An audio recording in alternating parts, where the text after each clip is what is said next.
do Pai, do Filho e do Espírito Santo. Amém. Bom dia. Bom dia você que está nos assistindo, né, de casa, pelo nosso canal do YouTube. Bom dia você que está aqui, ao vivo e a cores, participando desse Saciai-vos, né, conosco. Vamos, então, continuar a nossa caminhada rumo a uma profunda, autêntica e verdadeira virada de página na nossa vida. Amém? Eu me chamo Gilson Paixão. Eu sou membro vocacionado da comunidade Água Viva. Profissionalmente, eu sou terapeuta de casais, de família, né? E o Senhor, Ele quer nos dar agora uma experiência também decisiva, profunda, que com certeza, dependendo do grau de acolhida, de abertura daquilo que Ele quer falar em nós, fazer em nós agora, meu irmão, minha irmã, é pela graça de Deus que eu afirmo, muita coisa vai mudar na nossa vida. Pega a sua Bíblia no livro do Eclesiastes, capítulo 11, versículo 4. Porque tem eclesiástico e eclesiastes. Então, você vai pegar no Eclesiastes, capítulo 11, versículo 4.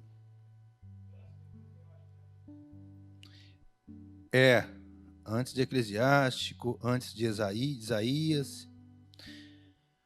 Ok.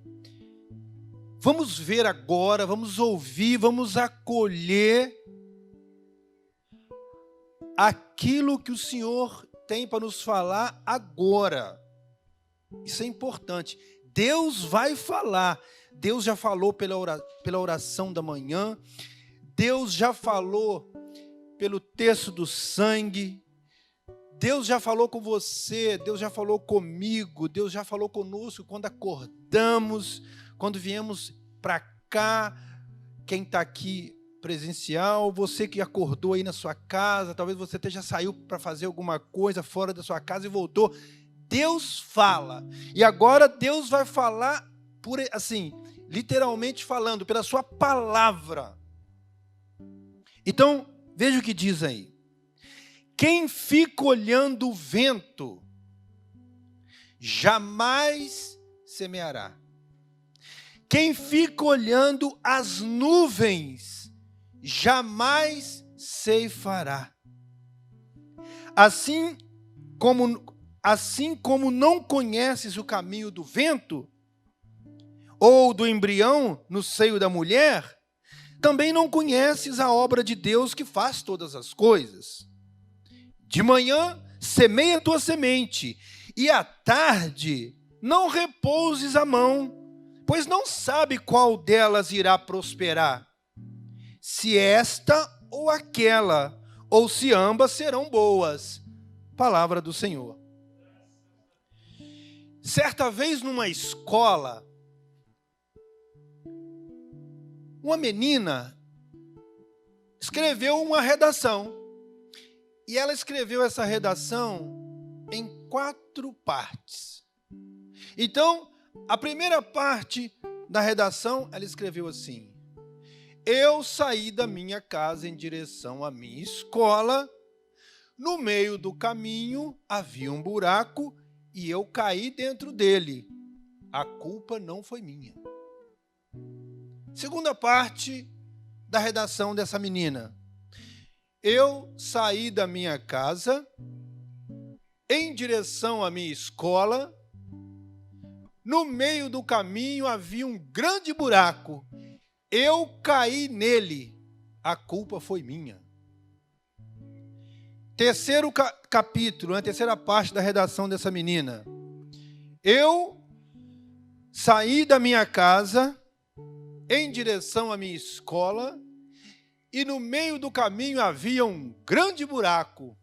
Eu me desviei dele.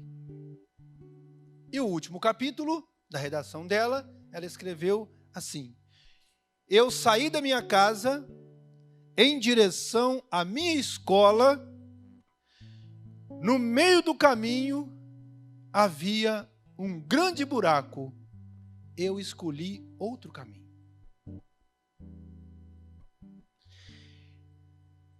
Olha só, a palavra de Deus, ela vem e diz pra gente o seguinte: quem fica olhando o vento, só olhando o vento, sabe que o vento é importante dentro da natureza. A polinização das flores, das plantas acontece. O vento é muito importante nesse processo, que os insetos atuam também, mas o vento é muito importante. Mas quem fica olhando o vento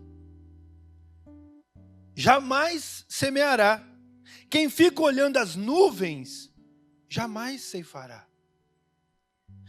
Então, é importante o seguinte: eu estou nesse retiro que tem como tema virar a página, mudar a vida, tomar um outro rumo, dar um outro rumo na minha vida.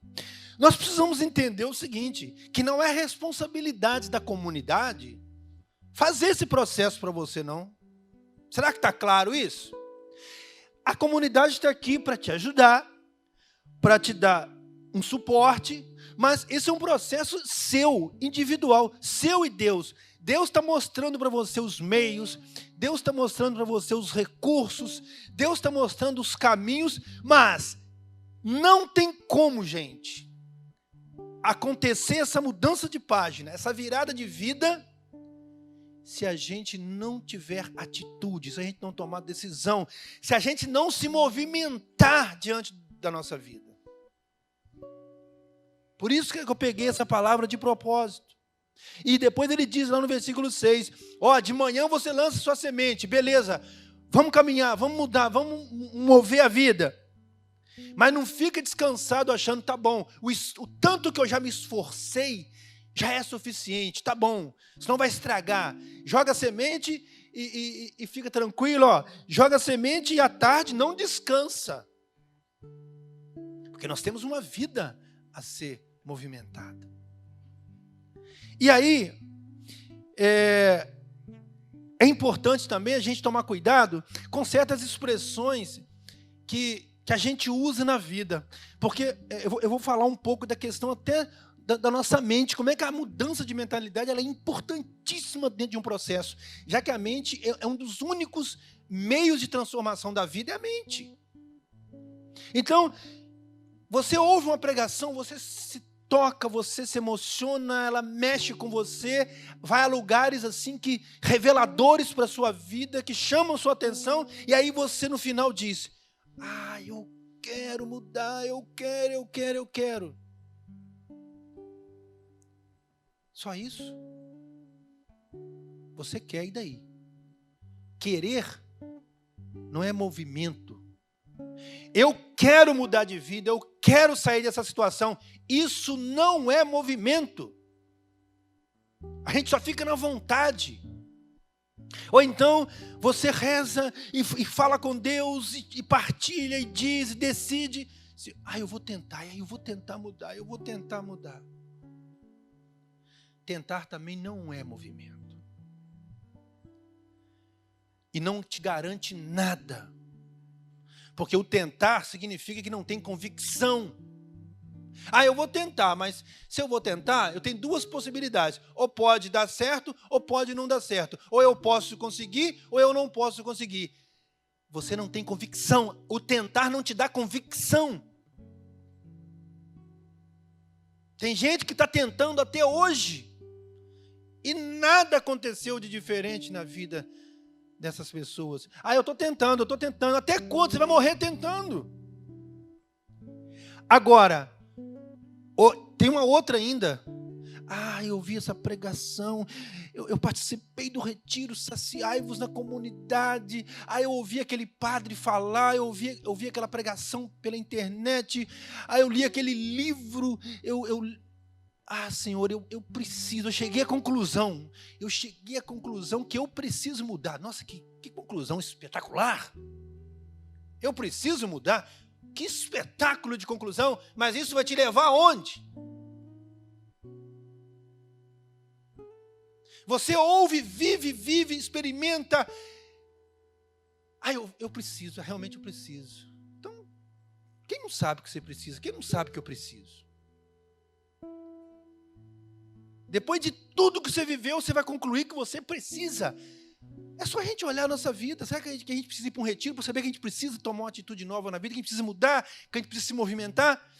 Mas, gente, é diferente quando você vive uma situação reveladora na sua vida, quando você vive uma descoberta e você diz: eu vou mudar.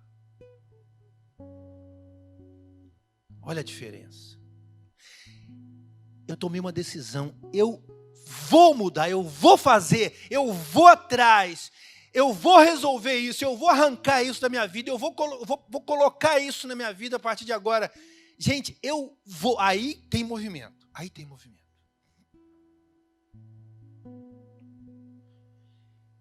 E a palavra, porque a gente está conversando aqui sobre novas posturas, novas escolhas, tomadas de atitude. É esse o nosso tema aqui, novas posturas, novas escolhas na nossa vida. Atitude. E olha que interessante, no dicionário, a palavra postura, ela significa modo de agir, comportamento. É uma maneira de pensar, ponto de vista, opinião, posicionamento. Olha que interessante, postura é sinônimo de posicionar-se.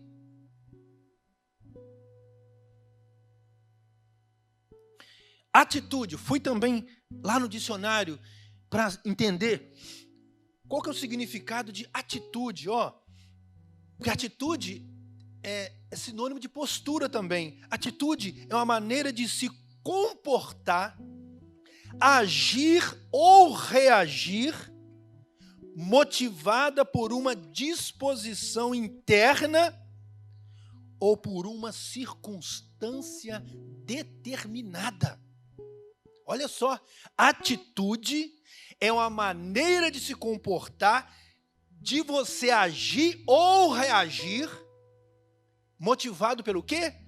Por uma disposição interna ou por uma circunstância determinada. Porque se eu tiver em uma determinada circunstância na minha vida, que se eu chegar à conclusão que ela é totalmente desfavorável, impossível de ser mudada, de eu sair dali, fatalmente eu não vou ter atitude. Então é preciso essa disposição interna, é preciso que haja essa motivação interior que me leva, depois de uma reflexão, de uma descoberta, de uma revelação, de uma reflexão de como está a minha vida, eu tomar uma atitude diante da vida. Eu tomei uma atitude. A gente ouve muito isso, né? Você precisa tomar uma atitude com esse filho, você precisa tomar uma atitude na sua vida, você precisa tomar uma atitude. E é isso mesmo. Então você, repetindo, você está aqui nesse retiro.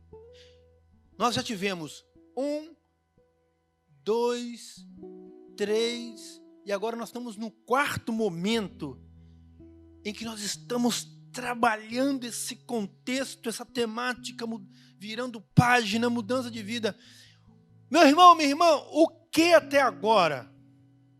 Você já colheu disso tudo que já está movendo você, ou já te moveu, a uma atitude, a uma mudança de postura, a uma maneira nova de enfrentar os desafios da sua vida e conduzir a sua vida. Nós estamos num 4º momento de aprofundamento bíblico, espiritual, terapêutico. O que está aí em você até agora que você já pode dizer, aqui já tem atitude tomada, aqui já tem posturas diferentes? Porque não adianta a gente ficar se enchendo de informação e de formação e de conteúdo, mas a gente não saber o que nós vamos fazer com isso. Ficar olhando as nuvens, ficar contemplando o vento e não fazer nada. E outra coisa, aquilo que é para eu fazer,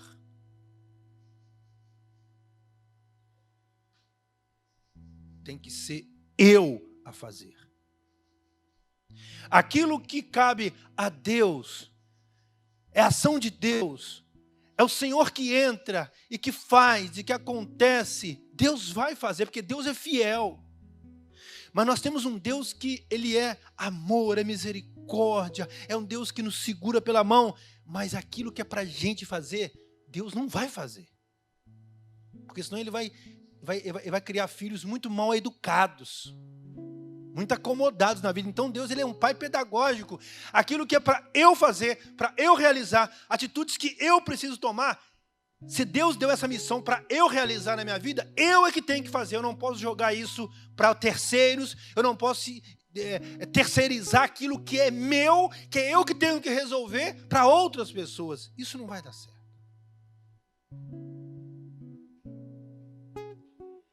E aí, nós temos um exemplo bíblico dentro disso que eu falei, Neemias. O livro de Neemias, um livro até bom para se ler, tem muita coisa rica ali naquele livro de Neemias. Neemias estava fora de Jerusalém, fora de Judá, e ele servia um rei em outra região, e Deus convoca Neemias para vir reconstruir Jerusalém, reconstruir as muralhas que foram destruídas pelos inimigos, pelos exércitos inimigos. Ontem o Senhor derrubou muros mentirosos. Ontem o Senhor derrubou muito muro aí. Hoje o Senhor está chamando para reconstruir, fazer de novo. Ele joga no chão para fazer de novo, ficar uma coisa bonita, vistosa.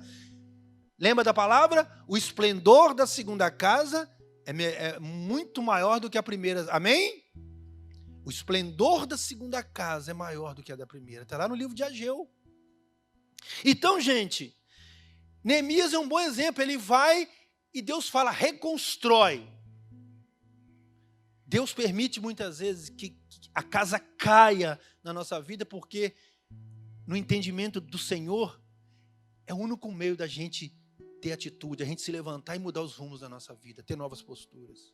Então, qual é o aprendizado que nós precisamos tirar dos momentos de dor, de queda, de dificuldade, de fracasso na nossa vida? Não entenda isso como castigo de Deus, entenda isso como amor de Deus, providência de Deus na sua vida, porque é onde Deus nos faz mais forte, é onde Deus nos leva a uma reflexão, é onde Deus nos dá uma oportunidade de nós recomeçarmos a nossa vida. E Jerusalém se levantou mais forte, porque Deus deu uma inteligência a Neemias e a turma que estava com ele a construir muralhas resistentes, fortes. Eles ficaram mais vigorosos, mais cientes e conscientes de que o Senhor permitiu que se derrubasse tudo, porque eles estavam num caminho errado, estavam totalmente fora daquilo que Deus propunha para eles. Então sempre tem aprendizado.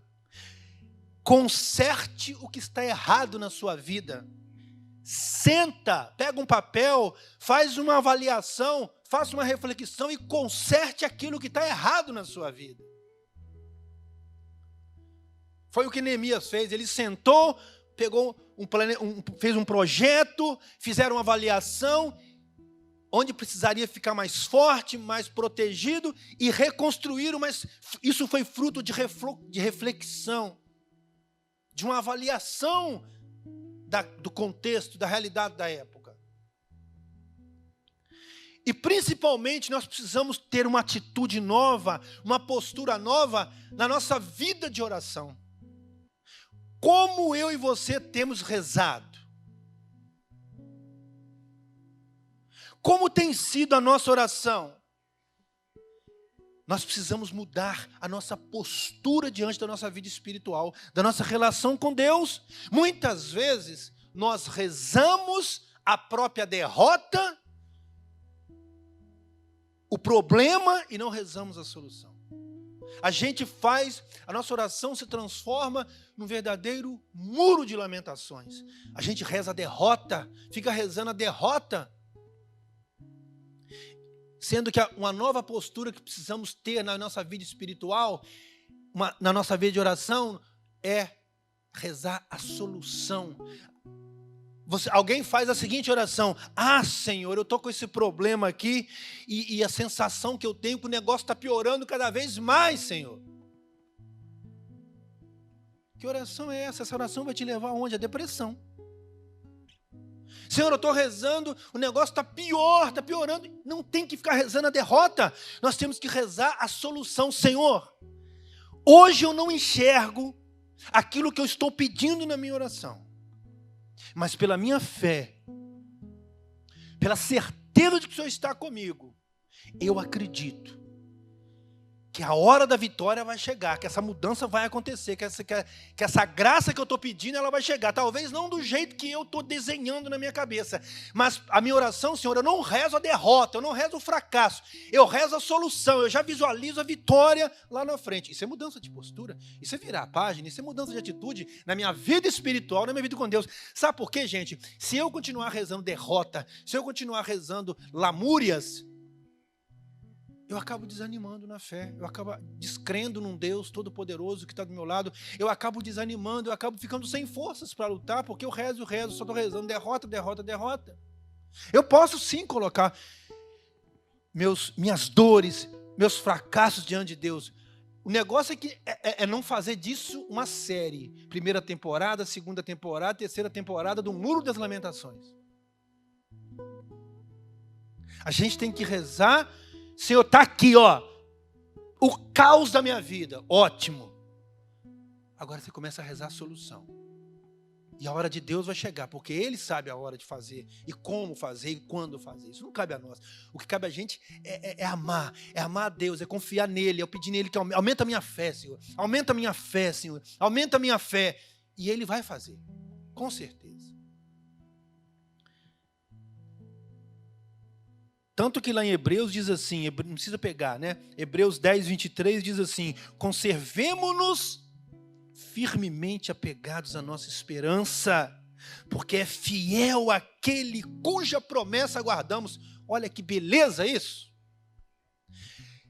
Você pode só, não precisa pegar a palavra, Hebreus 10, 23, conservemo-nos firmemente apegados à nossa esperança, porque é fiel aquele cuja promessa aguardamos. A minha decisão de buscar a Deus continuamente, isso é uma atitude que agrada a Deus. Isso é uma atitude. E escolha, eu também fui ver o conceito lá no dicionário da palavra escolha. Olha só o conceito de escolha: ato o efeito de escolher, de selecionar entre uma coisa e outra. Seleção, preferência, opção, predileção que se demonstra em relação a algo ou alguém. Preferência, opção entre duas ou mais coisas, situações, circunstâncias, caminhos. E aí? Quais têm sido as nossas escolhas? Olha para a sua vida.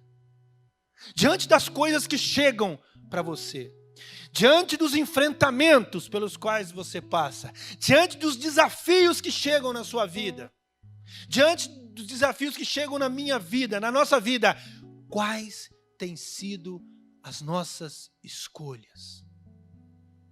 Zona de conforto? Braços cruzados? Prostração? Esperar para ver o que vai dar? Mexe com isso nada? quais têm sido as nossas escolhas diante da vida? Vitimismo, você sabia que o vitimismo é uma escolha, que eu posso também optar por ela na minha vida? Ser vítima da minha história, ser vítima das agressões que eu sofro na vida, das maldades que fizeram comigo, que fazem, é uma escolha. E também é escolha eu agir como um valente, eu agir como uma guerreira, eu tomar a decisão de ir, de enfrentar, sem medo e na certeza de que eu não estou sozinho, de que eu não estou sozinha nesse embate, nesse combate. Então nós precisamos olhar para nós e nos perguntar, quais têm sido as minhas escolhas? Como tem sido a minha atitude diante da minha vida? Como tem sido a minha postura? Isso, gente, eu não posso responder isso para você.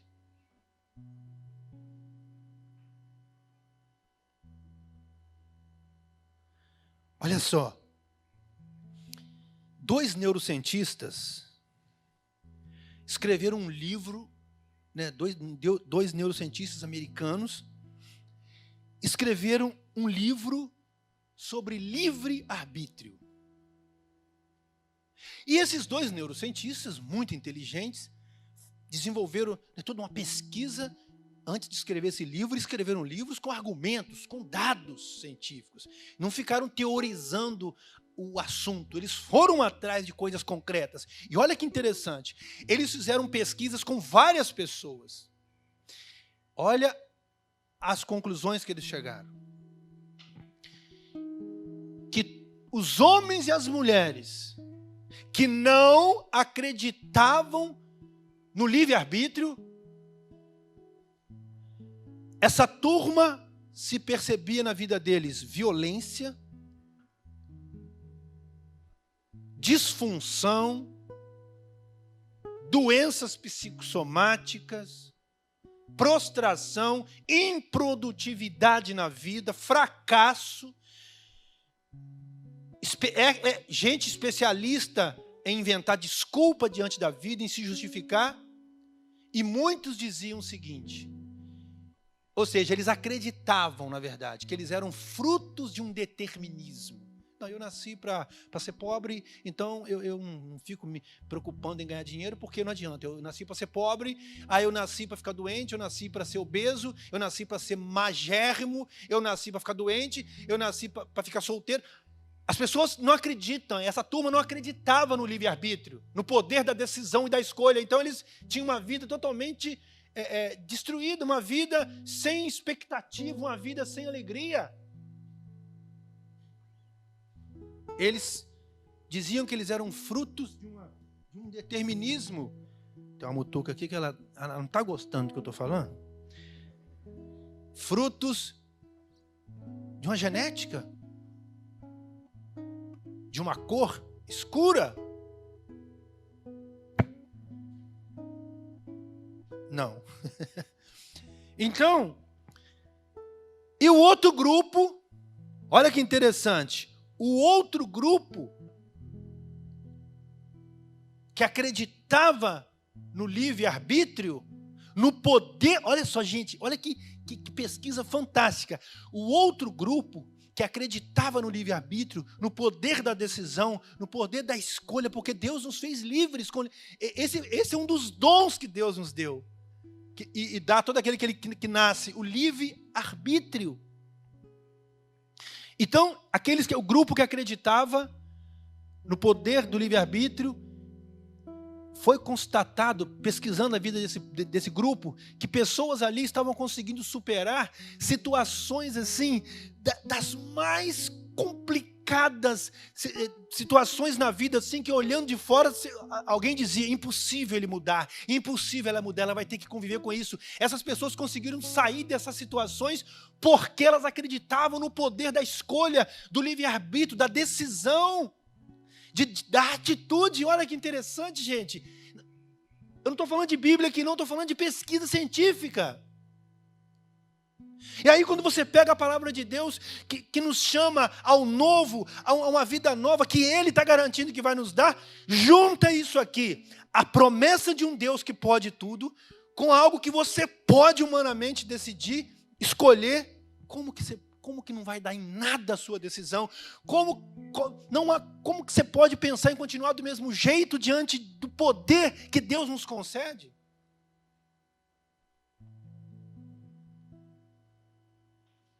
Olha que interessante.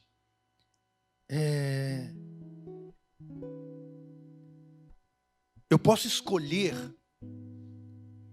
fazer a vontade de Deus, viver nos propósitos que Deus estabeleceu para mim, confiar nele, ou permanecer nas minhas vontades e projetos.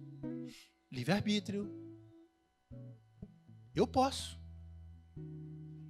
Eu escolhi continuar assim, não estou afim de mudar, não estou afim de alterar nada na minha vida. Olha aqui, deixa eu trazer uma informação bacana aqui para você. Olha só, tem um crocodilo que é o chamado crocodilo persa. Olha que interessante. Em terra, o crocodilo persa, ele pode atingir 8 quilômetros por hora em uma curta distância. Presta atenção. O crocodilo persa, em terra, ele pode atingir 8 quilômetros por hora em uma curta distância. Na água, esses crocodilos, eles são bem mais rápidos. Eles podem atingir até 20 quilômetros por hora. Quer dizer, duas vezes e meia quase mais rapidez e agilidade. Ou seja, o fato deles estarem num habitat mais interessante, que é onde eles ficam com mais tempo, porque eles saem para a terra muito pouco, eles são mais aquáticos do que terrestres. Isso potencializou as capacidades deles e habilidades deles de estarem no seu habitat. Olha que interessante. Por que eu estou citando isso aqui? Eu posso escolher olhar mais para as minhas qualidades e dons e tirar os olhos das minhas misérias. Eu posso escolher. Está percebendo que é tudo a escolha? Eu posso escolher acreditar que eu posso ter uma vida muito melhor, eu posso superar meus obstáculos com muito mais força, com muito mais disposição, ou eu posso também acreditar que não tenho condições de mudar de vida, de ter uma vida melhor do que eu já tenho. Escolha. Esse crocodilo poderia decidir ficar só na terra. Ele poderia, mas ele não seria potencializado na tudo aquilo que ele poderia fazer. Para ele pegar presa na água é melhor, para ele fugir de um predador, tudo para ele é mais fácil quando ele está no habitat dele, apropriado para ele. Então, gente, ontem eu falei e falo hoje, propósitos. Deus tem propósitos. E um dos propósitos de Deus para nós é a gente estar numa condição que Ele estabeleceu para nós. Isso requer mudança de página, isso requer mudança de vida, de virada de chave na nossa vida. Porque se eu tiver numa condição que é 98% dos propósitos de Deus para mim, eu ainda não estou vivendo a plenitude daquilo que Deus me chama a viver, daquilo que Deus reservou para mim. 98%. Quantos por cento de 0 a 100 você está seguro, você está convicto de que você está nos propósitos de Deus para a sua vida? Responde isso para você mesmo. Quantos por cento de 0 a 100 você diria aí, né? Está dizendo, responde para você mesmo na sua mente, você pode dizer assim, não, eu tenho certeza que eu estou 100% nos propósitos de Deus para a minha vida.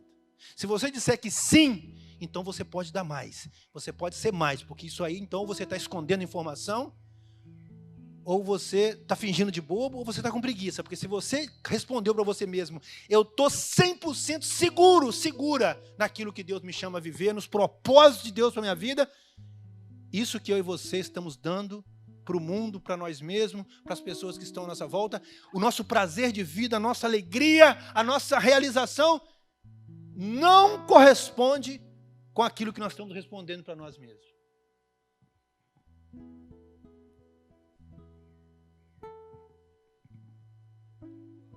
Tá aqui, rapaz. Me picando igual um trem doido. Ótimo. Nós somos a soma das nossas escolhas. Repete comigo. Nós somos a soma das nossas decisões. E isso é tão sério, gente, que as nossas escolhas, as nossas decisões, elas não afetam somente a nossa vida espiritual, até o nosso corpo físico, até a nossa saúde física, ela é afetada. Provérbios capítulo 23, versículo 7, não precisa pegar, só anota aí. É uma palavra também muito, muito boa para esse tema que estamos trabalhando aqui agora. Provérbios 23, 7 diz assim: assim como o homem pensa em seu coração, assim ele é. Repito, assim como o homem pensa em seu coração, assim ele é. E aí a pergunta que eu devo me fazer e você deve se fazer: quem você pensa que é? Quem eu penso que sou? Aquilo que eu penso de mim, olha só, aquilo que eu penso de mim influencia minhas vontades, meus sonhos, minhas perspectivas, expectativas, minhas ações e principalmente minhas reações. Quer que eu repita?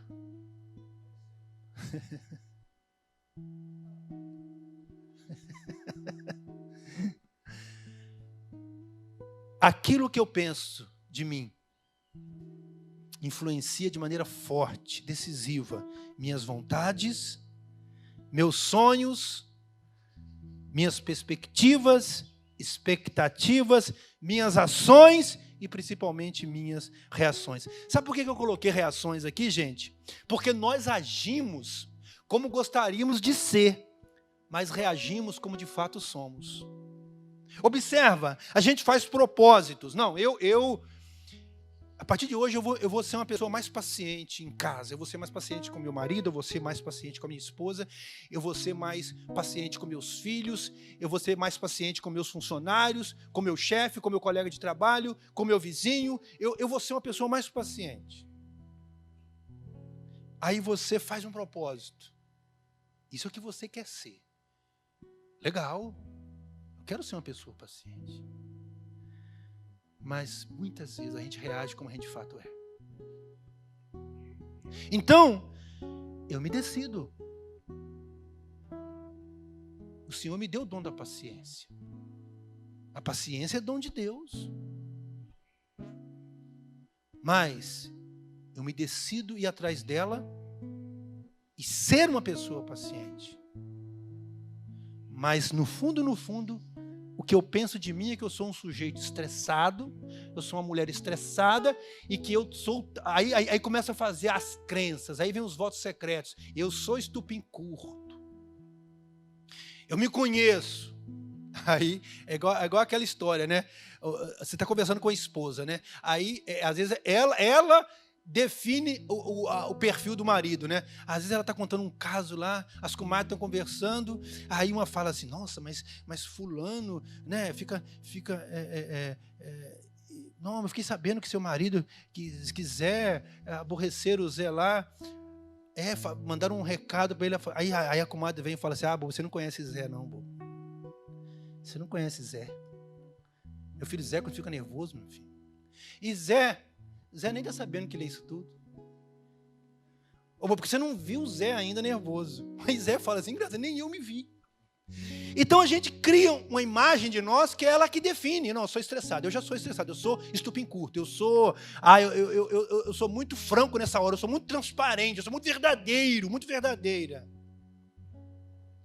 A gente vai se definindo, vai se autorrotulando, e aí a gente, na hora de agir como que, a gente reage com aquilo que a gente estabeleceu sobre nós. Não, aí a sua fama ela se espalha no meio do povo, né? E fulano, não, ele não vai se fazer isso, porque no primeiro momento vai arrebentar com tudo. Não, isso aqui, a outra, não, ela é tranquila, ela é serena, ela é fleumática, bota ela, pronto. Mas será que aquela pessoa é assim mesmo? Vamos continuar. Pega comigo lá, Juízes 6. correndo. Juízes 6.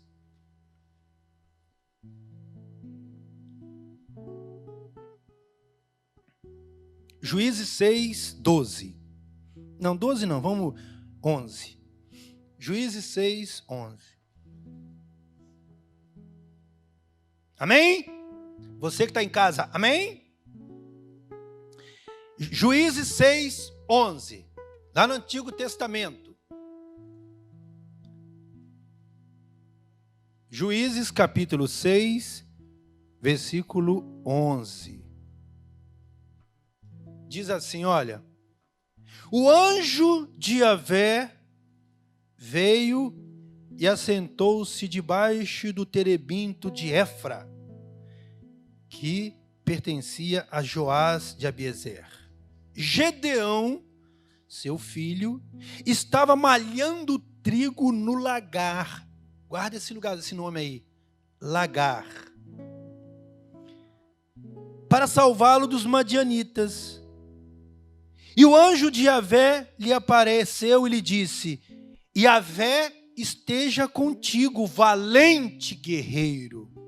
Gedeão lhe respondeu: ai, meu senhor, se Yahvé está conosco, de onde vem tudo quanto nos tem acontecido? Onde estão todas aquelas maravilhas que os nossos pais nos contam, dizendo: não nos fez Yahvé subir do Egito? E agora Yahvé nos abandonou e nos deixou cair sob o poder de Madian. Então Yahvé se voltou para ele e lhe disse: vai com a força que te anima. Olha que interessante. Vai com a força que te anima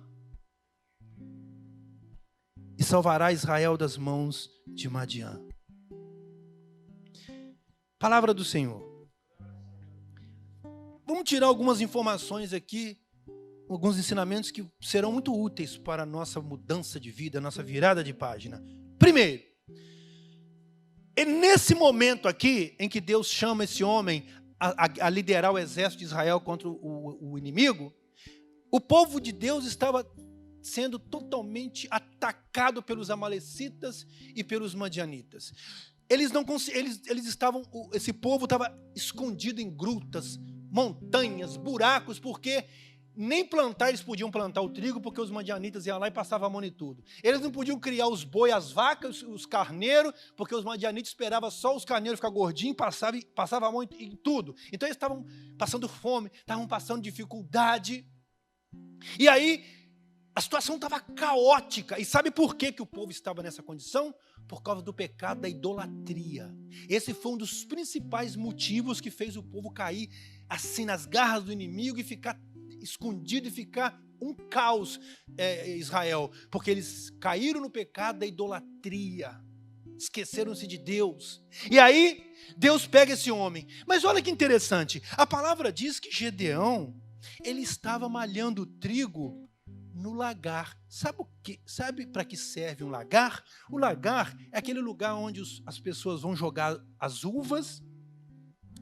São verdadeiras bacias enormes, tanques enormes, em que os homens seguram, e as mulheres também que faziam, né? Seguravam em cordas, tinham cordas assim por cima deles, eles ficavam segurando nas cordas e pisoteando as uvas, e tinha um lugar, um canalzinho por onde saía o suco, que depois era purificado para produzir vinho, suco, etc. Então o lagar, e como que era o lagar? O lagar não era um lugar bonito assim, aberto, arejado, era um lugar escuro, era tipo uma caverna, era um lugar escuro, não tinha um arejamento adequado, não era um lugar apertado, e que lá que as pessoas faziam todo o processo de produção da uva, do suco, etc. Ou seja, eles pisoteavam ali. Então o lagar, essa era a função do lagar. Só que o que Gedeão fez?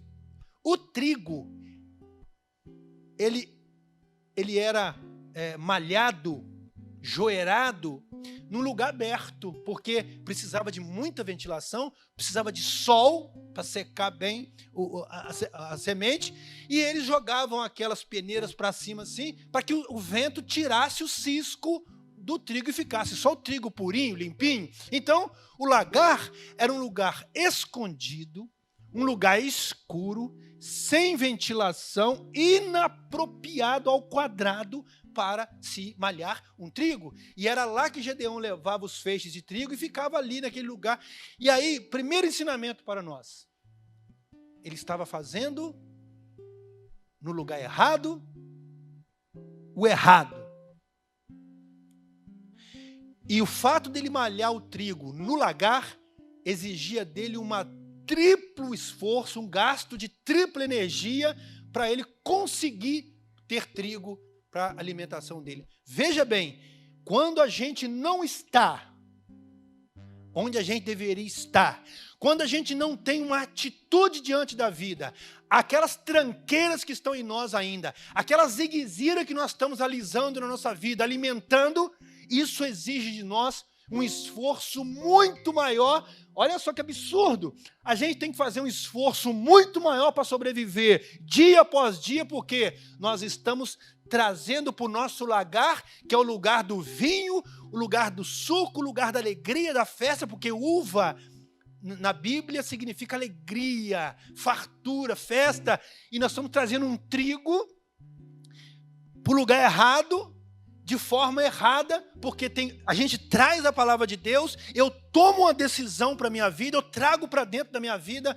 tudo que eu estou vivendo aqui, a palavra, os entendimentos, as orações recebidas, o direcionamento de Deus, mas eu trago lá para o lagar. Sendo que isso vai produzir se eu estiver fazendo certo, se eu estiver no lugar certo, porque ele estava com medo. Ele tinha medo de ser morto, ele tinha medo de ser roubado. O medo, a acomodação, fez desse homem ficar ali naquele lugar escondido, num lugar errado, na hora errada, fazendo o errado. E gastando energia onde não tinha que gastar. É muito melhor a gente gastar, fazer esforço, gastar nossas forças naquilo de mudança do que ficar alisando, tentando sobreviver com as coisas erradas, ruins, que está nos travando, que está nos impedindo de avançar na nossa vida. Olha o esforço que a gente está tendo que fazer para manter coisas na nossa vida, para manter situações na nossa vida. Então, é a nova postura, é a nova decisão. É isso que está aqui. E outra coisa interessante dessa palavra. Quando Deus olha para Gedeão, Deus fala assim, valente guerreiro, o Senhor esteja com você. E Gedeão, ele deletou a primeira parte da fala do anjo. Ele só ficou com a segunda e já foi para cima do Senhor. Ele só ouviu, a mente dele só captou, os ouvidos dele só captou a segunda parte. Ah, mas o Senhor está conosco? Mas como que o Senhor está conosco? Olha como é que a situação está aqui. Como é que eu posso acreditar que o Senhor está conosco se nós estamos nessa penúria, nessa pendanga aqui? Ele esqueceu que Deus olhou, porque ele não se reconhecia um valente guerreiro. Gedeão, ele se achava um zero à esquerda, um fracassado, um frustrado, um homem sem saída, sem solução, condenado a morrer ali naquele lagar. Essa foi a escolha que ele fez, essa era a postura dele diante da vida, frustração, derrota, presa de inimigos. E aí o Senhor fala, valente guerreiro. Ele não guardou aquilo porque ele não acolheu aquilo como se fosse para ele não acreditava naquilo. E quando Deus fala, o Senhor está com você, ele começa a cobrar o Senhor. E vocês perceberam aqui que ele lembrava dos prodígios de Deus, que ele cita o Egito. Olha que interessante, ele sabia que Deus podia fazer tudo que fez, e que Deus era poderoso, mas isso estava ofuscado dentro dele pelo pessimismo, pelo negativismo, pelas frustrações, decepções. Às vezes a gente sabe, aquilo que eu falei ontem, a gente sabe o que Deus nos pede, a gente sabe do poder que Deus tem de mudar as coisas na nossa vida, mas a gente faz o quê?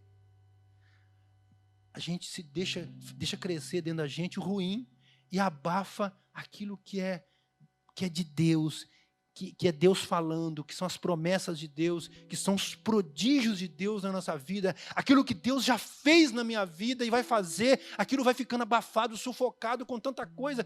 Ele lembrava que Deus tirou o povo do Egito com prodígio, com poder poderosa, com mão poderosa, mas isso estava abafado pelo negativismo, pela descrença de que aquela situação que estava à volta dele poderia mudar. Gente, Qual é a fé, qual é a crença que eu tenho de que a situação que está à minha volta hoje pode mudar? Qual é a sua fé? Qual o nível de fé, meu e seu, vamos lá, meu e seu, de que a situação que está na nossa vida hoje, do jeito que nós estamos hoje, pode mudar? Nós temos que ter essa resposta.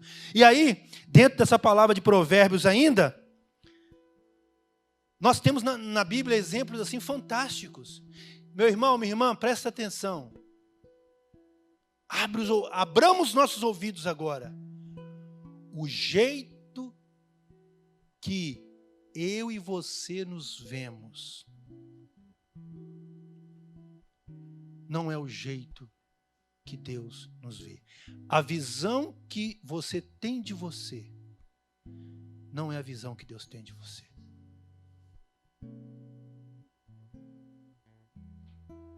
Gedeão é um primeiro exemplo.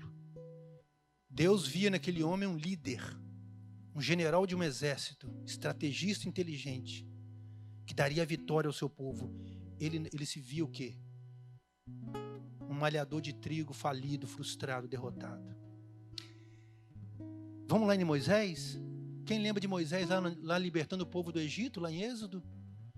Moisés matou um egípcio, fugiu para o deserto, com medo, frustrado, estava sendo procurado pelo faraó, para ser morto e preso.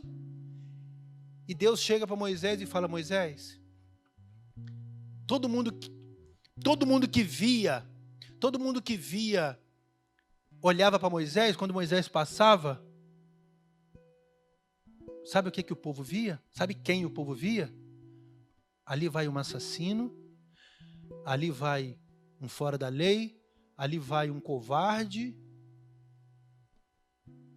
ali vai um gago. Quando Deus olha para Moisés, Deus vê o libertador do meu povo. Aquele que vai libertar meu povo com mão forte e vai levar meu povo até a terra prometida. Maria Madalena,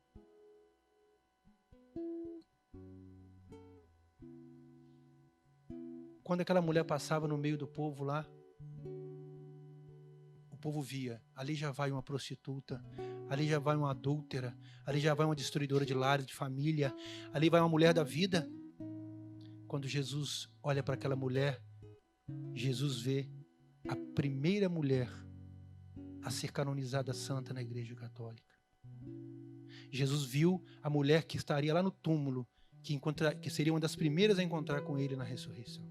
Então nós precisamos equalizar, igualar aquilo que Deus vê de nós, vê de mim, a maneira como Deus me vê, precisa chegar juntinho com a maneira como eu me vejo na vida. Gente, para mudar de página, para mudar de postura, para ter novas atitudes diante da vida, não tem como não passar por esse processo. E nivelar a visão que Deus tem de mim, o que Deus pensa de mim, o que Deus pode fazer através de mim, com aquilo que eu penso de mim, com aquilo que eu posso fazer, com a graça de Deus, com aquilo que eu sou. Porque se eu não me vejo como Deus me vê, eu estou condenado a ficar com essa minha vidinha meia boca que eu estou nela. Com certeza, eu imagino Deus olhando para cada um de nós aqui, o que Ele vê. Quem Ele vê. Você tem certeza que a maneira como você se vê é o jeito que Deus te vê? Você tem certeza que aquilo que você pode fazer está batendo com aquilo que Deus sabe que você pode fazer? Gente, essa mudança ela é interessante porque eu fiz um processo certa vez, isso deve ter mais ou menos uns 3 anos. Eu fiz um processo terapêutico em que a missão que me foi dada, olha a tarefa que me foi dada. Por quê? Eu tenho 4 filhos, o Samuel que está cantando aqui, aquele rapaz bonito, ele ali, aquele rapaz bonito ali, que graças a Deus todo mundo fala que ele parece muito comigo, mas para a Andréia não ficar sem nada, diz que as unhas dele parecem muito com as dela. Aponta-se a pontinha, né? Então, O Samuel vai fazer 20 anos agora. Eu tenho a Júlia de 18, tenho a Marcela de 15, tem a Miriam que está correndo também por aí, que tem 8. Gente, eu sou casado há 21 anos e Deus foi nos dando nossos filhos. A minha criação que eu tive com meu pai foi uma criação de total distância. Foi uma criação muito dura. Meu pai não conversava conosco, com filhos, nós somos 11 irmãos. Meu pai era aquela pessoa assim, eu agradeço muito a Deus pela vida dele, não o culpo por nada, mas meu pai era aquele perfil de homem que saía para trabalhar cedo, voltava para almoçar 11 horas e rapidinho já saía para trabalhar, porque ele tinha obra para olhar na cidade e na universidade, onde ele era funcionário público. E final do dia, chegava em casa, tomava um banho e ia para a rua. Então meu pai não era aquela pessoa que sentava com o filho, que conversava, o que você quer ser na vida, o que você quer estudar, quais são os seus projetos de vida, está tudo bem? Não existiu isso entre mim e meu pai. E era muito duro, era no grito. Meu pai era aquela pessoa que gritava muito, que berrava muito. O relacionamento dele com minha mãe foi um relacionamento mas muito sofrido, muito sofrido. E eu vivendo aquela situação ali, vendo como que era o casamento dos meus pais, era só briga, confusão, agressão física, gritaria e outras coisas mais. E eu fui crescendo. Essa criança, esse adolescente, esse jovem, sem uma referência de pai, sem uma referência masculina saudável, porque o nosso pai, ele é a primeira referência masculina com a qual nós filhos temos contato. Assim como a nossa mãe é a primeira referência feminina com a qual nós temos contato, nós filhos. E a minha referência, infelizmente, ela não foi positiva. E aí eu me casei com a Andréia e eu comecei a perceber nos meus filhos que eu estava agindo com eles do mesmo jeito que meu pai, no grito, sem disposição de estar junto com eles, sem estar perto. Então, o Samuel, ele está aqui, hoje com 20 anos, eu agradeço a Deus porque o conhecimento, o entendimento das coisas, tanto espiritualmente quanto terapeuticamente, o entendimento humano da coisa, isso foi me ajudando a me ajustar no entendimento do que eu sou para a vida do Samuel, a minha importância na vida dele enquanto homem, enquanto referência masculina. E aí eu cresci totalmente distante. Eu tinha contato, não é que Samuel, na hora nenhuma, não estava com ele, mas aquela sombra do meu pai me acompanhava, de resolver as coisas no grito, sem falar, na imposição, no autoritarismo, muitas vezes, até que eu tive olha a tarefa terapêutica que me foi dada. Por que eu estou contando esse testemunho aqui? E você vai entender.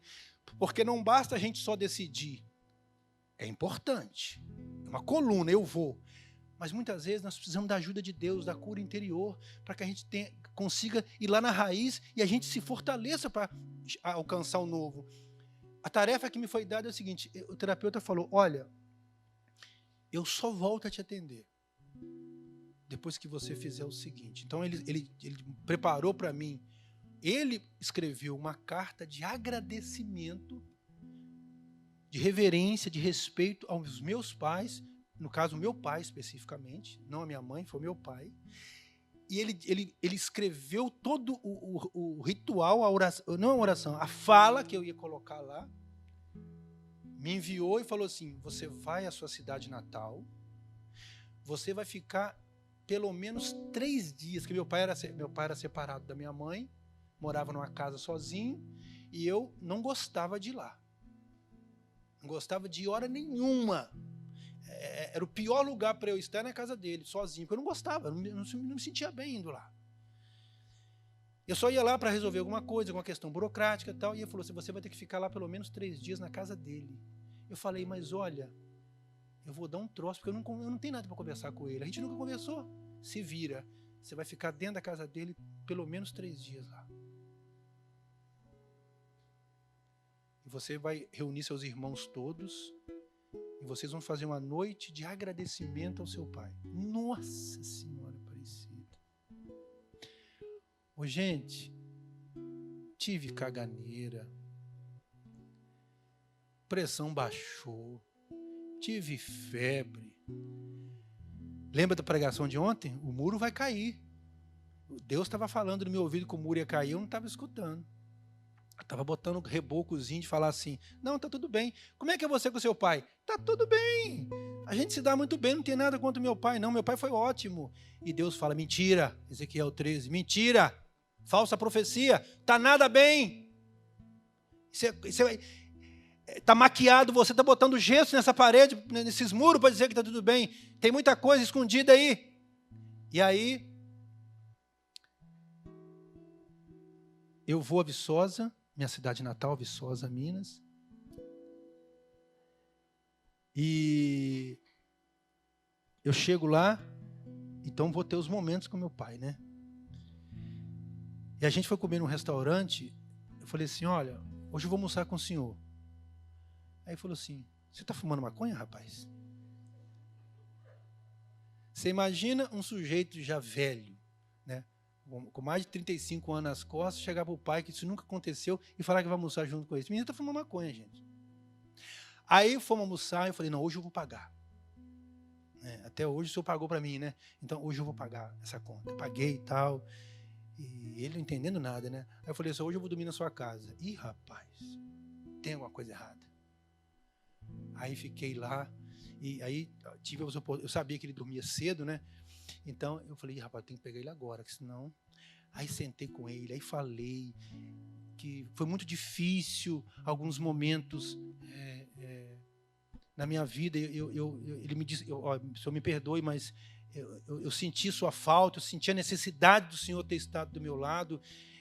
Sei da sua criação também, da sua história, porque eu fui atrás de informações de como que foi a criação do meu pai. Foi terrível. Meu pai apanhava do meu avô de arame farpado. Então, meu avô batia no meu pai, depois que ele batia no meu pai, ele jogava sal em cima. Então, meu pai teve uma vida muito dura, muito sofrida. Então, isso foi processo de cura. Eu fui entendendo a criação do meu pai e cheguei à seguinte conclusão: como é que ele vai me dar aquilo que ele não teve? Só foi criado no grito, na pancada, casou, grito e pancada e outras coisas mais. Ótimo. Então, eu conversei tudo isso com ele, gente. E à noite, aí eu ligava para André e falei, André, tô passando mal, tô com piriri, tô com um monte de coisa. E André daqui, vai firme, desiste não. E André falando para mim, né, que jeitinho dela. Beleza. Aí um irmão fala que não vai, o outro fala que não vai, eu liguei para André e falei, André, ninguém tá querendo ir, acho que Deus não quer isso não. Mas a esposa que eu sei que eu tenho, eu sabia que eu nunca ia ouvir dela, meu filho, deixa para lá então, Jesus. André insistiu comigo no telefone, no horário do almoço. Aí eu liguei para todo mundo de novo, aí só um irmão que não pôde, que não quis estar. Todo mundo ficou, meu pai e minha mãe no centro, e fizemos aquela noite em que eu li o rito de gratidão, de agradecimento ao meu pai, fiz, e aí foi fantástico, porque cada irmão começou a contar um fato engraçado da história do meu pai e terminou com muita alegria. Uma irmã, né, contou um testemunho que eu acabei até chorando na hora, uma irmã, porque ela ficou viúva muito nova, e meu pai tem esse jeitão dele assim, mas ele se faz presente com o jeito dele. Ih, rapaz, será que vai? Será que vai sair? Ufa, vamos ver se sai. Eu me emociono muito quando eu conto isso. Então na hora desse momento de gratidão,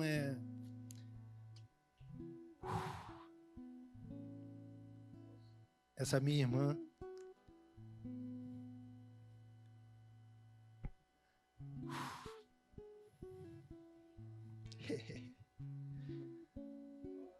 ela disse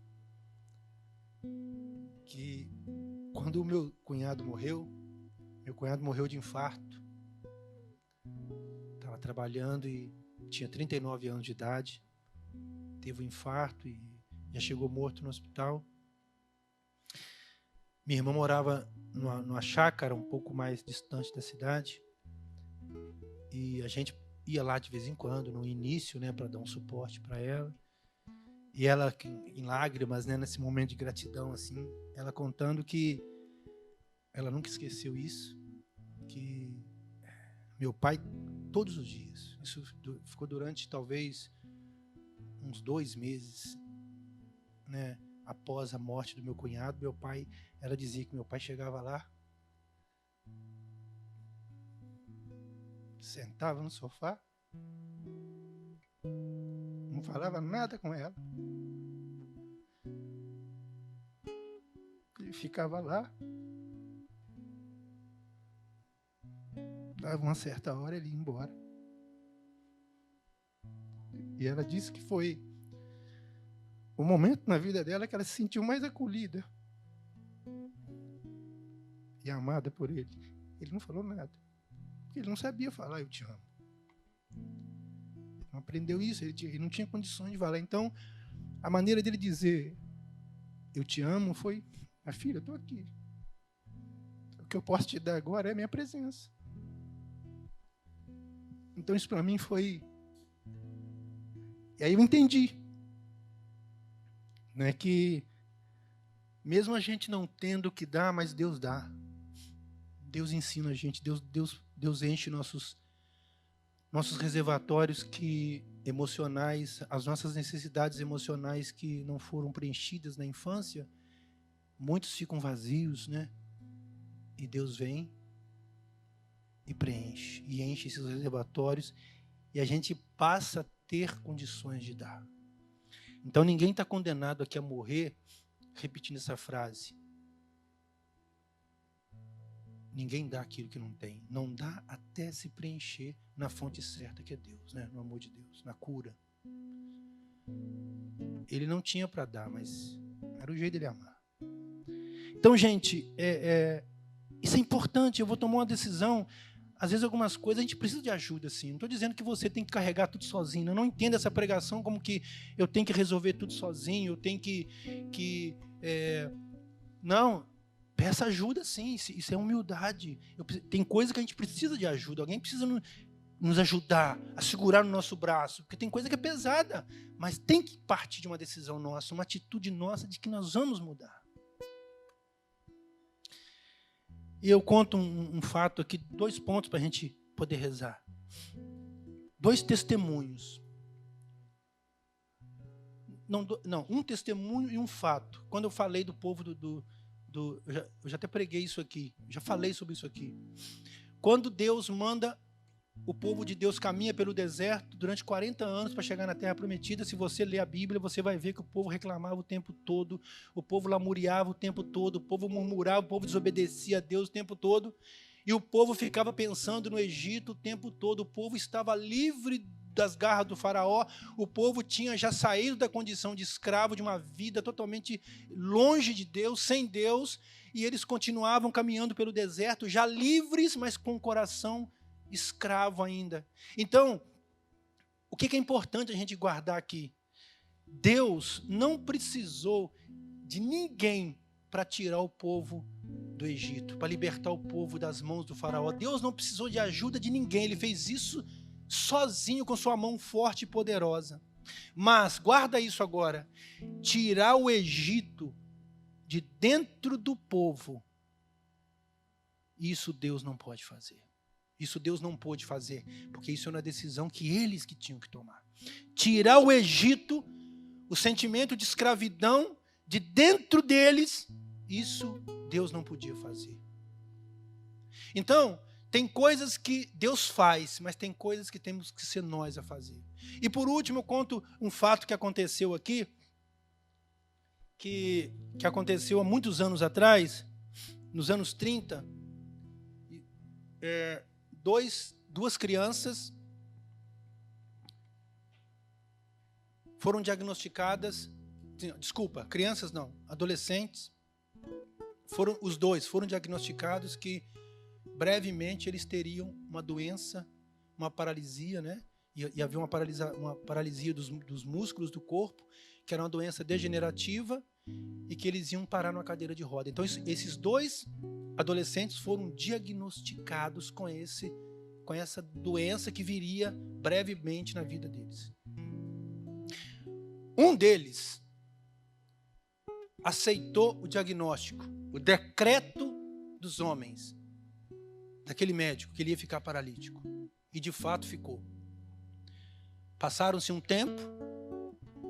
tempo, aquele jovem foi parar na cadeira de roda. Do jeitinho que foi diagnosticado pelo médico. O outro, quando recebeu o diagnóstico, falou assim: eu não vou parar numa cadeira de roda. Com a graça de Deus eu vou conseguir. Eu não vou ficar paralítico. Essa doença não vai me derrubar. E tem mais. Eu não só não ficarei paralítico, como também serei corredor e vou bater recordes nas competições que eu participar. Gente, esse rapaz que disse isso, de fato, não ficou paralítico,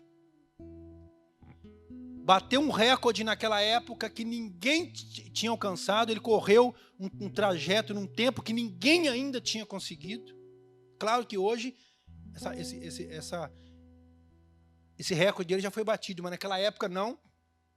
E anos depois, isso que é importante aqui para nós, anos depois, sabe o que se descobriu? Que o rapaz que ficou paralítico não tinha doença alguma, e o que não ficou paralítico, que bateu o recorde, tinha a doença degenerativa.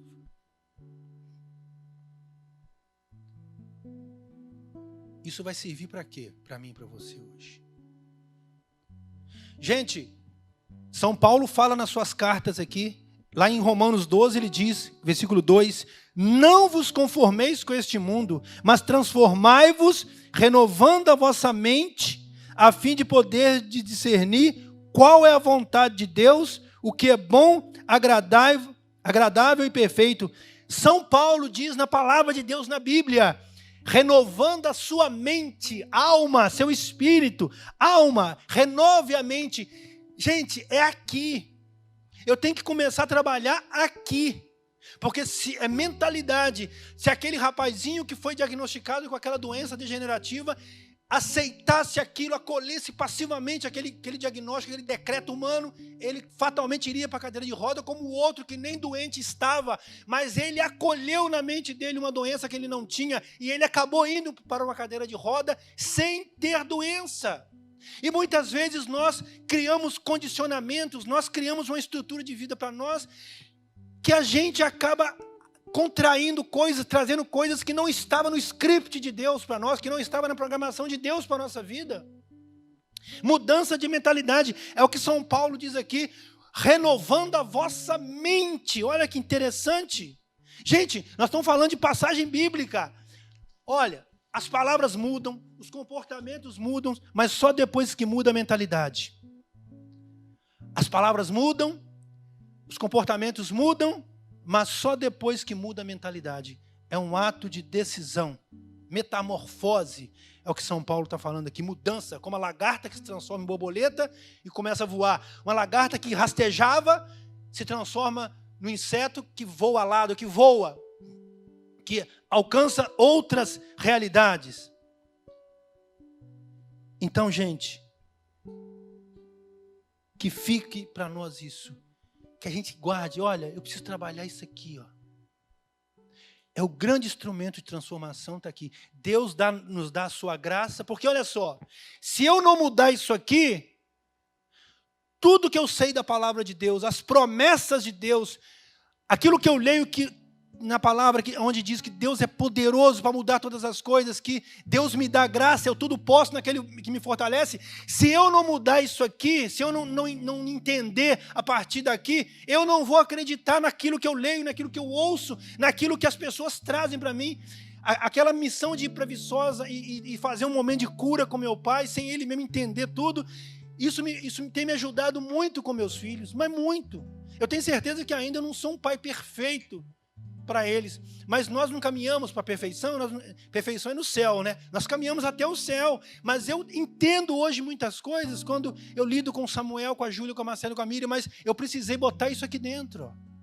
Mudança de mentalidade, eu posso ser um pai diferente, eu posso ser um pai mais próximo dos meus filhos. Deus me dá essa graça, eu tenho o dom da paternidade. Mas se aqui dentro eu não acreditar nisso, eu posso ouvir 100 palestras sobre paternidade, não adianta, eu não vou conseguir mudar.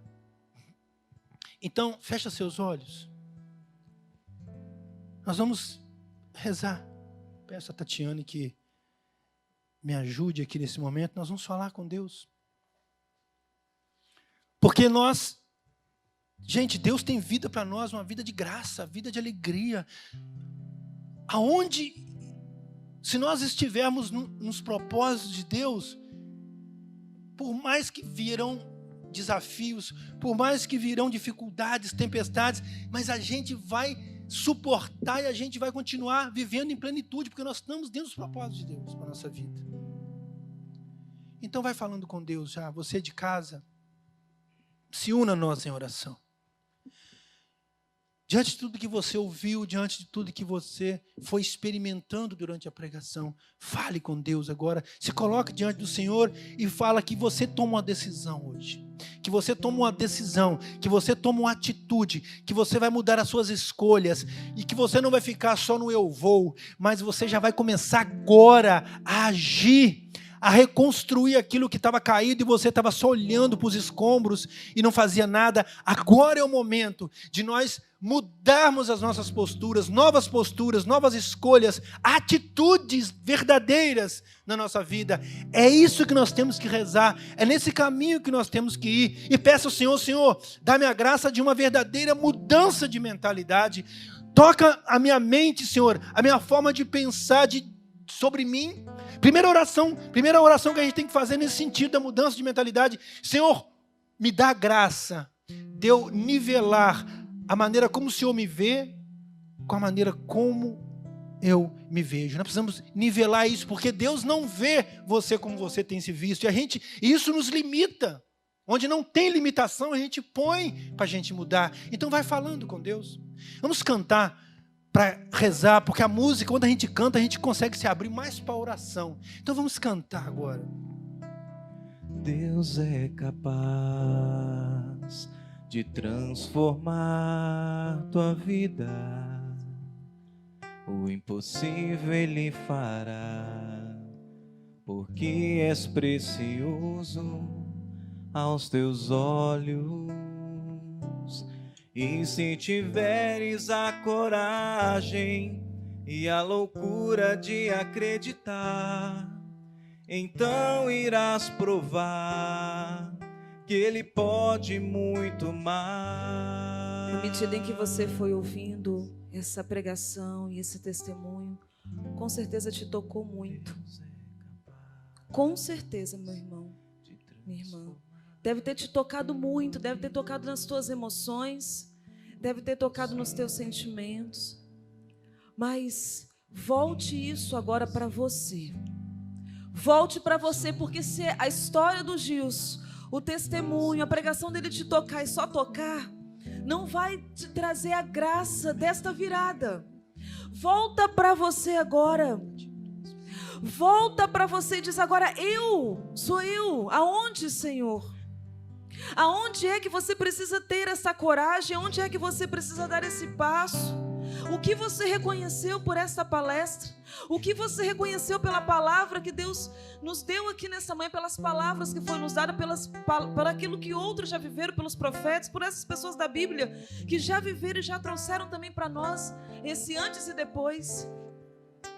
Volta para você agora, se encontra nessas passagens bíblicas, se encontra nesse testemunho, porque só assistir e se emocionar não muda. É o momento de você já fez todo o caminho nesta manhã de se abrir, de rezar, de dar espaço. Agora é a hora, meu irmão. Agora é a hora, minha irmã. Como que você vai rezar? Até mesmo a primeira postura. Como que você vai rezar? Como você se coloca nesta oração? Como? Porque até então você podia estar acostumado a rezar assim, até mesmo rezar de uma forma, não estou dizendo que não seja, que você não reze bem assim, mas eu quero usar desse exemplo. Às vezes você está ali, se inclina, se encurva, fica mais fechado ainda. Não dá essa abertura. Qual é a postura agora que você está mostrando para Deus que você está disposto a virar? Que você está disposto à ação dele? Como que você se coloca agora? E colocar fisicamente. Como que você se coloca agora nesta oração? Até então você ouviu de uma forma passiva. Estava bebendo desse momento. Agora é hora de você se colocar para agir. E a partir do seu posicionamento de oração. Então, enquanto a música vai tocar, você se reposiciona agora na oração. Como? De pé, de joelho, de braços erguidos? Como que você se reposiciona agora? Se você só pode ficar sentado, como que o teu corpo vai se reposicionar agora? Para que você mostre para Deus. Porque o Gilson colocou aqui. Não é mágica, não é tão fácil. Mas ele precisou dar o passo. Você precisa dar o passo. Não é passo de mágica. É o passo a passo mantido, firmado. Mas é o passo. Então se reposiciona agora para rezar. Como quem acredita que Deus é capaz de mudar todas as coisas.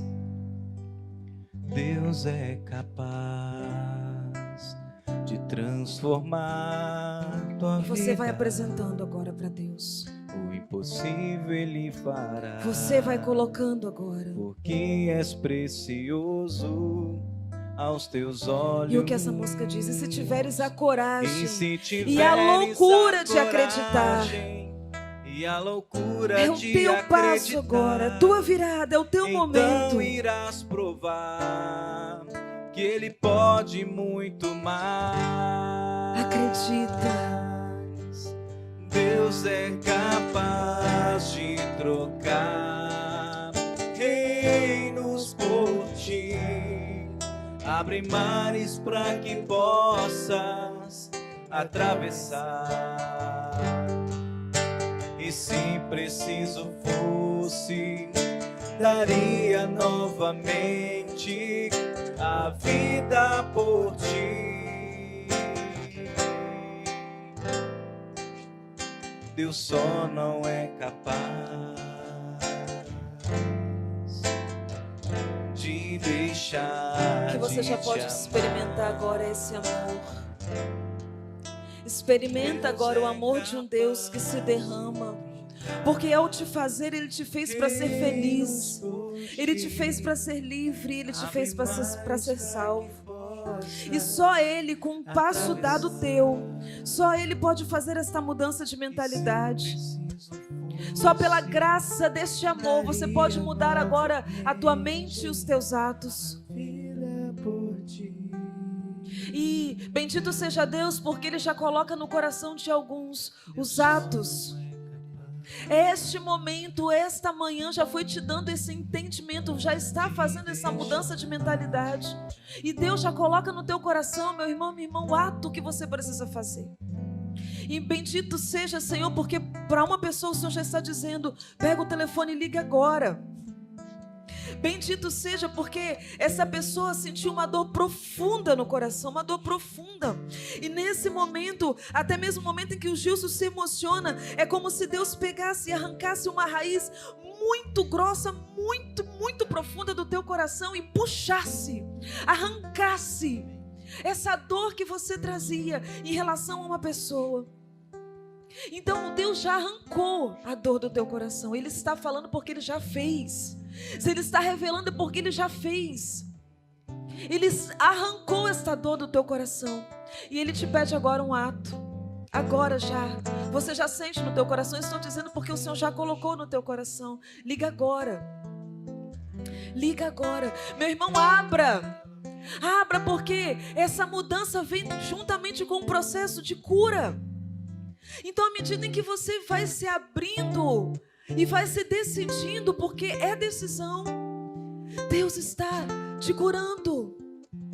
Deixa Deus colocar a mão aí nesses lugares mais reservados, mais guardados, que dominavam você e que te faziam dominar a mente para uma direção que não te levava à felicidade, que não te levava ao plano de felicidade de Deus, que te fazia caminhar sempre nesse lugar de derrotado, de fracassado, de infeliz.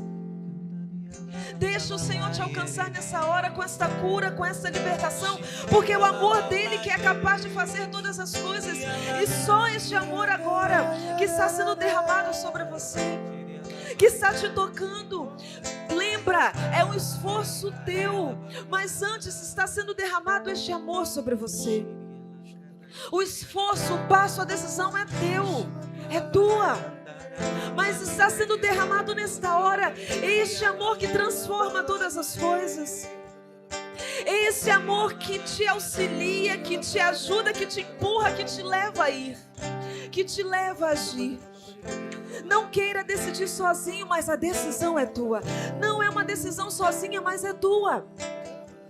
Esse amor vem em teu socorro, porque só esse amor é capaz. Só esse amor pode transformar a tua vida. Então, à medida em que Deus vai te curando, você já pode ir transformando, você já pode ir virando, você já pode ir agindo. Não precisa esperar para amanhã, é agora. Abra-te agora, deixa Deus derramar agora e deixa Deus já transformar agora. E Ele está fazendo. E pessoas que estão dizendo, enquanto a gente está rezando, mas eu não acredito que alguma coisa pode mudar. A coisa está tão já solidificada na minha vida. Eu quero novas posturas, mas eu não sei se eu acredito tanto que isso pode mudar. Mas, meu irmão, minha irmã, a mudança vai começar pela sua tomada de atitude, pelo seu ficar de pé e tomar a decisão de que vai mudar pela graça de Deus. Sozinho, com certeza, você não vai conseguir. Mas com a graça de Deus e com a sua decisão, com a sua nova postura diante da sua vida, a mudança vai acontecer sim. Por mais enraizado, por mais cimentado que esteja essa situação, creia, reze, confie que Deus está agindo a seu favor. Eu confirmo também porque a imagem que eu tinha era de uma mulher. Uma mulher está assistindo na sala e você se prostrava e dizia: Senhor, converte o meu coração de pedra, converte o meu coração de pedra, converte o meu coração de pedra. E você ia batendo no chão dizendo: Senhor, converte, converte, converte. E Ele se inclina até você agora. E a imagem é dele arrancando do peito dele o coração dele, te dando na tua mão. Na tua mão. Ele não coloca no teu peito, Ele não tira o coração de pedra e coloca no teu peito, Ele coloca na tua mão, porque a atitude de arrancar esse coração de pedra é tua, mas Ele já confia a você o coração dele de carne, o coração dele de amor. Mas você precisa acreditar que não precisa mais ser assim, que não tem necessidade mais de andar com o coração de pedra. Acredita e faz esse gesto de puxar do teu peito esse coração de pedra, e o coração de Deus que já está na tua mão você coloca no teu peito. E percebe, essa pessoa, ela diz: Senhor, eu sou muito dura, eu sou muito seca. Até mesmo o Senhor me mostra você nos seus relacionamentos afetivos com outras pessoas. Você não é carinhosa, você não é afetuosa. Você se apresenta assim: eu sou muito seca, eu sou muito dura. Olha que Deus está aí te dando a possibilidade de fazer diferente, porque Ele está dando o coração dele a você. Mas é uma decisão e um acreditar que você não precisa mais caminhar com este coração de pedra. Bendito seja o Senhor, Ele está visitando agora você ainda, minha irmã, e muitos mais que possam estar se sentindo assim. Ele está visitando agora o momento da tua infância. Ele está visitando agora o momento em que você ouviu do seu pai. Você ouviu do seu pai: você é muito dura, menina. Você era criancinha brincando. E nessa brincadeira, você brincava com outras crianças e o seu pai te disse isso por um gesto que aconteceu naquela brincadeira. O teu pai disse isso: você nem parece menina. Obrigada, Senhor, porque o Senhor está curando essa pessoa agora, dessa voz que ela trazia de ser esse coração duro, esse coração não afetuoso, não carinhoso. Bendito seja Deus, minha irmã, é essa porta, é essa chave que o Senhor está virando agora para essa transformação. E Deus está tocando, Bendito Tati. seja. Deus está tocando uma pessoa que ela está repetindo essa frase como se fosse uma oração agora. Ela está dizendo, ninguém muda não. A gente tem que aprender a lidar com as pessoas, mas ninguém muda. Ninguém muda. Deus está tocando essa pessoa agora que tem repetido isso como uma verdade de vida para ela. Ninguém muda nada. A gente tem que aprender a conviver com essas pessoas. E Deus está tocando o coração dessa pessoa e mostrando para ela que a partir da mudança dela, de uma nova atitude dela, partindo dela primeiro, as pessoas que estão à sua volta mudam sim, mudam de verdade. Deus está tocando a mente, mudando a mentalidade dessa pessoa agora. Bendito Obrigado, seja, Senhor, o Senhor está reescrevendo na mente. Há uma história, haviam já histórias muito pré-definidas na mente dessas pessoas. E o Senhor está agora fazendo mesmo essa virada e reescrevendo na tua mente uma nova história. Fazendo essa transformação. Bendito seja Deus, por esse encontro de amor que transforma vidas. Bendito seja, escuta isso de novo. Deus é capaz de transformar a tua vida. E só Ele nesta hora é capaz de transformar. Por essa decisão que você está tomando, por essa abertura que você está dando. Deus é capaz de transformar tua vida. O impossível Ele fará. O impossível Ele fará. Porque és precioso aos teus olhos. E se tiveres a coragem e a loucura de acreditar, então irás provar que Ele pode muito mais. Senhor, eu peço agora que o Senhor entre na casa desse homem, desse jovem que faz esta oração, ele, da janela do seu prédio. Você está escutando esta oração, mas está fazendo da janela do teu prédio.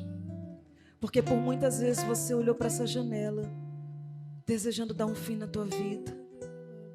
Muitas vezes você olhou aí, olhando, era um olhar duplo, você olhava para o céu e olhava para baixo.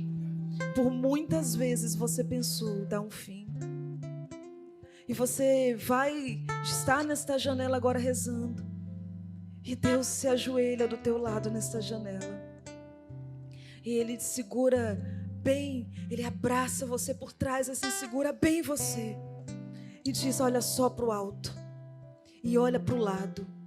Para o alto e para o lado, não mais para baixo. Não precisa mais olhar para baixo. Aí não está a tua resposta. Aí embaixo não está a tua resposta. Está aqui, para o alto, para onde eu te fiz. E para o lado, porque eu estou contigo.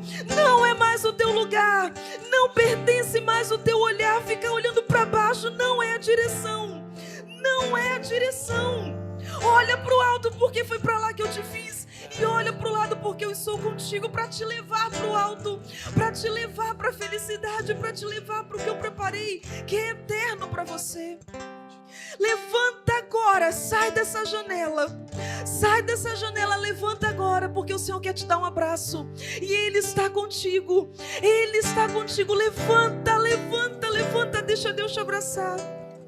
Deixa Deus te abraçar nessa hora e encerrar essa dor que você traz no teu coração. Deixa Deus encerrar a dor que você traz profunda, sem resposta. Era uma dor sem resposta. Se as pessoas te perguntassem, você nem saberia dizer o que, da onde vem. Era uma dor sem resposta. E o Senhor está respondendo agora. O Senhor está respondendo agora. Eu estou entrando na tua vida para dar fim a esta dor. Eu estou entrando para dar fim. Deus é capaz de realizar essa graça na tua vida. Agora Ele está realizando. Abraça.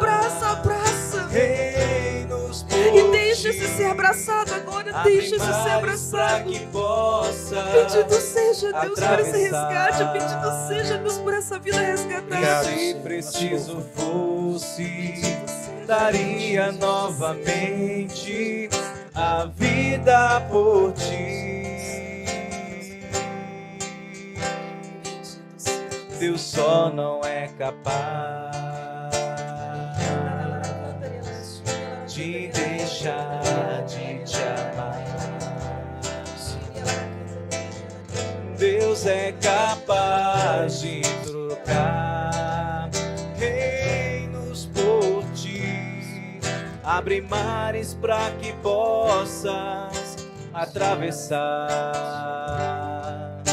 E se preciso fosse, daria novamente a vida por ti.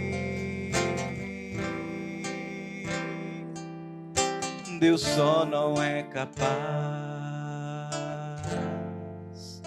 Que você de deixar de Você possa agora ir agradecendo a Deus por esse momento. Vai louvando com suas palavras, vai engrandecendo o nome de Deus pela sua misericórdia. O Deus que vem em nosso socorro, o Deus que intervém sempre.